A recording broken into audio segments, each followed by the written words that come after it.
जय माता दी दोस्तों, कैसे हैं आप सब। आप सभी को आने वाले नवरात्रे की ढेर सारी शुभकामनाएं। तो फ्रेंड्स, शारदीय नवरात्रे 22 सितंबर से शुरू हो रहे हैं। और फ्रेंड्स, जब हम कलश स्थापना करते हैं तो कलश स्थापना में बहुत सारे लोगों के मन में कंफ्यूजन होता है कि नारियल का मुख किस तरफ होना चाहिए, नारियल का मुख हमें किस तरफ करना चाहिए। पूजा जब हम स्थापना करते हैं तो नारियल का मुख कहाँ होता है, हम कैसे पहचानें। तो आज मैं आपको बहुत ही आसान तरीके से बताऊंगी, आसान तरीका बताऊंगी नारियल को पहचानने का, उसका मुख पहचानने का, कि नारियल का मुख किस तरफ होता है और हमें नारियल की स्थापना कैसे करनी होती है कलश के ऊपर। ठीक है, तो देखिए फ्रेंड्स, सबसे पहले तो ये है एक नारियल। तो हमें ना नवरात्रों में इस टाइप का नारियल लेके आना होता है। तो ये जटाओ वाला नारियल, इसमें पानी होना चाहिए, हिला के देख लेना है इस तरीके से, इसमें पानी होना चाहिए। तो इस तरीके का नारियल लेके आना है हमको और इसी की स्थापना होती है। तो देखिए अब हम पहचानेंगे कैसे। तो सबसे पहले तो देखिए ये चोटी दिख रही है, ये चोंच, ये नुकीला हिस्सा जो होता है ना, ये नारियल का सर होता है।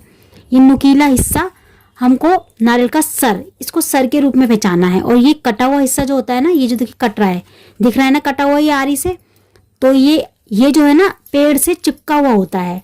तो ये होता है नारियल का मुख। ठीक है, तो यहाँ से काटा जाता है नारियल को और ये होता है नारियल का मुख। अभी मैं आपको छील के भी दिखाऊंगी, बिल्कुल साफ करके दिखाऊंगी इसको। आपको नारियल का मुख यही दिखाई देगा, ये है चोटी। तो ये है पहचानने का तरीका। कटे हुए हिस्से को हमें हमेशा जातक के सामने रखना चाहिए, मतलब कि जब पूजा करते हैं ना हम, तो हमारे ये सामने होना चाहिए। अब देखिए ये जैसे कलश है, ये हमने कलश ले लिया है स्थापना के लिए, इसमें हम जल वगैरह भर लेते हैं। तो देखिए अगर आप नारियल को खड़ा करके ही रखते हैं, अगर आप चाहते हैं कि हमें नारियल खड़ा करके रखना है, हम खड़ा करके ही रखते हैं, तो हमें नारियल को फिर इस तरीके से रखना है। मतलब जो नारियल की चोंच है ना, उसको हमें नीचे करना है और जो कटा हुआ हिस्सा है ना, उसको हमें ऊपर करना है। तो इस तरीके से नारियल हमें रखना होता है, स्थापना करनी होती है। ठीक है, वैसे ये जो है नारियल इस तरीके से पूजा वगैरह में, जैसे मंदिरों में जो बड़ी पूजा होती है कोई, या घर में हवन कथा वगैरह करवाते हैं ना पंडित जी, तब रखते हैं। लेकिन जब हम खुद से पूजा करते हैं ना, खुद से स्थापना करते हैं नारियल की, तो हमेशा हमें ऐसे करनी चाहिए नारियल की स्थापना। मतलब नारियल का जो मुख होता है ना, उसको अपनी साइड करना चाहिए। मतलब नारियल का जो चोंच है, जो सर है, ये पीछे वाला हिस्सा है ना, इसको हमें दीवार की साइड करना चाहिए। और इसका मुख, नारियल का मुख जैसे माता का मुख रखते हैं ना, हमें वैसे ही अपनी साइड रखना चाहिए। तो ये नारियल का मुख है, देखिए इस तरीके से ही स्थापना करनी चाहिए। लेकिन अगर आपको लगता है कि नहीं हमें सीधा ही रखना है, इस तरीके से ही नारियल को रखना है, तो नारियल का मुख फिर आप ऊपर की साइड करें। ठीक है, ऊपर की साइड, क्योंकि हमेशा अगर हम ऐसे रख देंगे नारियल को, तो ये नारियल का मुख हम पानी में डाल देंगे ना, उल्टा कर देंगे, तो उल्टा कभी नारियल नहीं रखा जाता। इसका हमें पूजा में ना बुरा प्रभाव पड़ता है, पूजा का फल हमें बिल्कुल भी नहीं मिलता। तो हमें हमेशा नारियल को इस तरीके से ही स्थापित करना चाहिए। अब मैं आपको खोल के दिखाऊंगी, देखिए नारियल का मुख। ठीक है, इस तरीके से। ये तो आपने समझ लिया होगा कि हमें कैसे स्थापना करनी है नारियल की।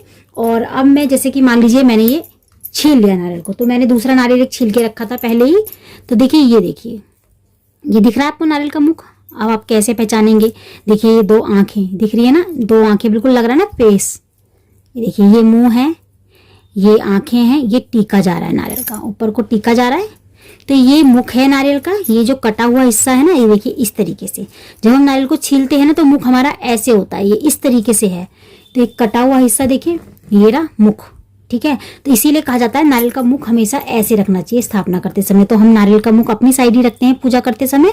और ये देखिए चोंच दिख रही है ना, अभी भी इसमें चोंच है, छीलने के बाद भी देखिए हल्की सी चोंच। तो ये है नारियल की ये वाला हिस्सा, ये चोंच वाला हिस्सा। ठीक है, तो ये ऐसे हम पहचानेंगे। चोंच वाला हिस्सा हमें पीछे रखना है और जो कटा हुआ हिस्सा होता है उसको अपने सामने रखना है। तो ये नारियल का मुख है और ये नारियल का सर, चोटी है, ये चोटी होती है। ठीक है, तो देखिए इस तरीके से पहचान लीजिए। जब आप छीलेंगे ना, तो नारियल का जो मुख है ना, आप इस तरीके से काटेंगे तो आपको यहीं पे ही दिखाई देगा, ये वाला हिस्सा ऐसे निकलेगा। ठीक है ना, और ये चोटी है। तो इस तरीके से पहचान सकते हैं आप आसानी से कि नारियल का मुख कैसे और किधर की तरफ होना चाहिए। नारियल की स्थापना में हमेशा हमें हमारा नारियल का मुख को अपनी साइड रखना चाहिए। अगर आप खड़ा करके ही रखते हैं, मानते हैं कि खड़ा करके शुभ होता है नारियल को रखना, तो हमेशा नारियल का मुख ऐसे। वैसे देखिए आप ही सोचिए, नारियल का मुख होना चाहिए ना ऐसे, हमारी तरफ ही होना चाहिए। जब हम पूजा करते हैं, तिलक करते हैं, सब कुछ करते हैं, तो नारियल का मुख हमारी तरफ होना चाहिए। तो इसीलिए हमेशा नारियल को सीधा करके इस तरीके से लिटा के रखो, ताकि नारियल का मुख हमारी साइड हो। तो ये तो हमने जान लिया कि नारियल का मुख कैसे होता है, किधर होता है और कैसे पहचानना है। ये मैंने आपको आसान तरीका बता दिया है नारियल का मुख का, कि नारियल का मुख किस तरफ हमें करना चाहिए और कैसे पहचाने। तो फ्रेंड्स, ये बहुत आसान तरीका है नारियल का मुख पहचानने का। कटा हुआ हिस्सा नारियल का मुख होता है और ये चोंच जो होती है वो नारियल की चोटी होती है। ठीक है, तो आज की वीडियो आपको हमारी कैसी लगी मुझे कमेंट करके जरूर बताइएगा। अच्छी लगी है तो लाइक शेयर कमेंट जरूर करिएगा। मैं मिलती हूँ आपसे अगली वीडियो में ऐसी अच्छी सी एक और वीडियो के साथ। जब तक के लिए जय माता दी, राधे राधे।